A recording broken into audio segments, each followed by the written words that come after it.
prvi put ljubio? Neće mi reći, u autu. Ok. Sljedeći je... sad tu trebam vašu pomoć. Ali ozbiljno vam kažem. Sljedeći su band iz Donje Stubice. Filip Pucko, Vito Frinčić, Jan Grgur Glivar, Stjepan Horvat, Goran Brlovaš, Rene Hursa i Karlo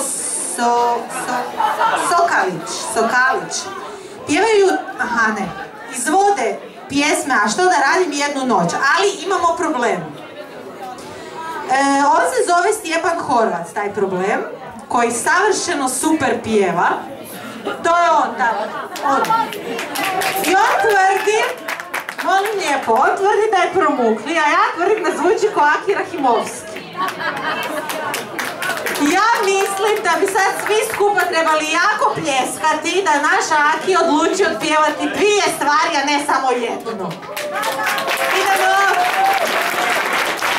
Jebane, što si odlučio? Jedno ili dvije? Dvije!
na nas.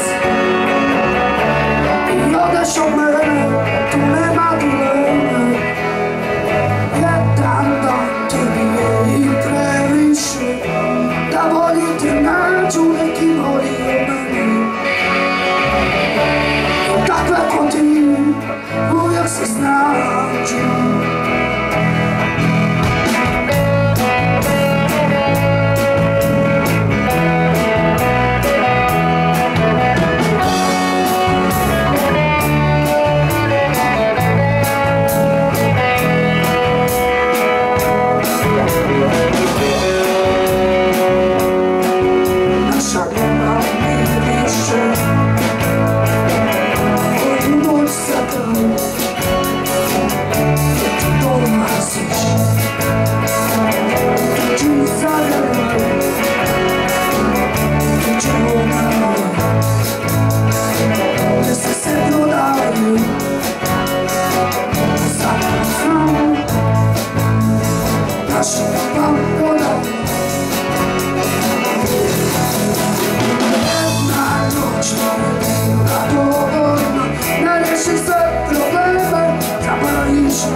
Zaboraviš na nas. I odeš od mene.